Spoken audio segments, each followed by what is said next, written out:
Section 4.3 is pretty short. This really just involves, after we do an observational study or an experiment, the scope of inference, or really what conclusions can be drawn from that study. So we're gonna, I have this little table here that will help us make decisions, because sometimes we can make inferences or conclusions just about the population, and sometimes we can conclude a cause and effect. Sometimes we can do neither, sometimes we can do both, sometimes we can only do one. So, two questions. Were we getting a sample that was randomly selected from the population? Yes or no? And then, if it was an experiment, were individuals randomly assigned to groups? So if it was an experiment, a good experiment, then yes, they were. If it was an observational study, no, they weren't, or a bad experiment. So the answers are already there, but then we're going to go through a scenario down here. So if they were randomly selected from a population, then we can make inferences about the population. So yes, we got a random sample from the population. We can generalize our conclusion to that population. If we were not getting a random sample from the population, then I cannot make inferences about the population. And then moving on to was there random assignment to groups? If the answer is yes, then we can, so that yes goes with that yes, and that goes with that one. We can show cause and effect if there was random assignment to groups. And notice this says most experiments were in this no yes category, because most experiments we don't get a random sample from the population. We're usually dealing with volunteers or people already in a specific group that we then do a randomization for the experiment. So most experiments we don't get random sampling from the population, so we can't make inferences about the whole population. For example, if I'm doing an experiment on men aged 50 and older, then I can show cause and effect whether something works medicine-wise for that category, but I can't generalize it to the entire population of individuals, only those over 50. And then if they were not assigned to groups, then again, no cause and effect. So again, observational studies, some of the observational studies would be in the no random assignment to groups, because again, you're not applying any treatment, so we can't show cause and effect. We can say might be a relationship, but we have to be careful of the word that X causes Y. Okay, so here's 4 cases. This goes perfectly here at Odyssey. Silence is golden. Many students insist they study better while listening to music. A teacher doubts this claim and suspects that it actually hurts academic performance. Here are 4 possible study designs. In each case, we're going to decide where we can draw our conclusions. So starting scenario 1, get all the students in your AP class to participate in a study.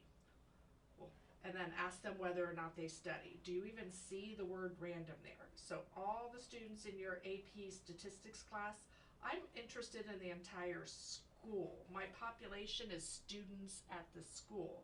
So if I only pick my AP stats class students to participate, this is a no. So I'm going to do it in the order of the population and then the random assignment to groups. So in this case, was there random assignment randomly selected from the population? No. Was there random assignment to groups? No. So in number 1, on this scenario, we cannot, okay, I can't just say no, I need to write a sentence. We cannot draw any conclusions or make any inference about the population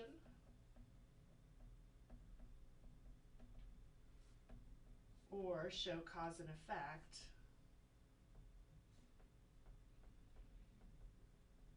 because there was no randomization.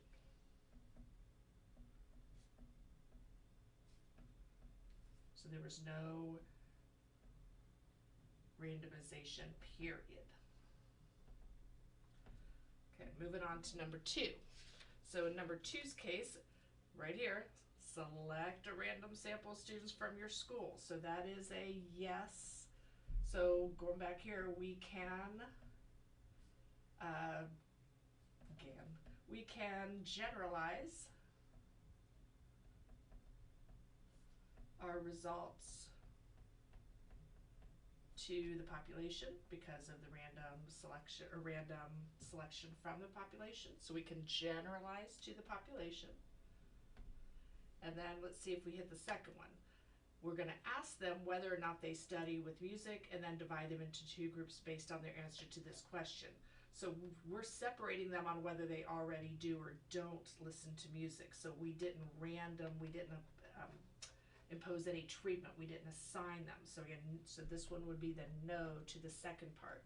So since there was no random assignment,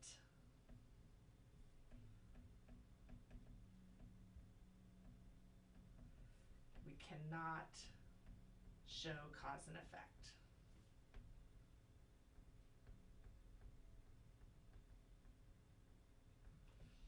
Okay, let's look at the third case. Get all the students in your AP class to participate in a study. We're right back to where we were in problem 1. There was no random selection from the population. Randomly assign, half to listen to music and half to not listen to music, and then we'll check their GPA at the end. So this one was yes to the random assignment to a group. So we cannot generalize to the population of students. I can really only generalize to AP Stat students. So we can't generalize to the population as a whole.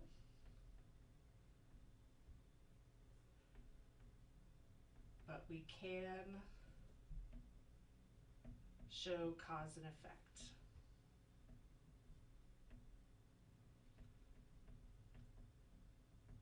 But again, only to that group. And look at our fourth one. Select a random sample of students from our school to participate. Randomly assign. So we got both taken care of there. So for 4, we can generalize to the population.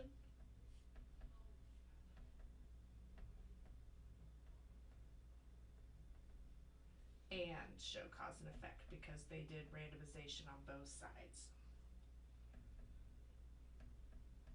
If you read the book, there's also a little bit of talk about ethics in there. When you are doing an experiment, it does have to meet some ethics thing. You can't assign people like to smoke or not smoke. That's just not ethical if you think it really could cause harm. So you don't want to do an experiment where there's actually, you could do long-term harm effect with somebody. And that will wrap up chapter 4. We still need to do blocking and a matched pairs, but we'll do that in our Wednesday class. See you then.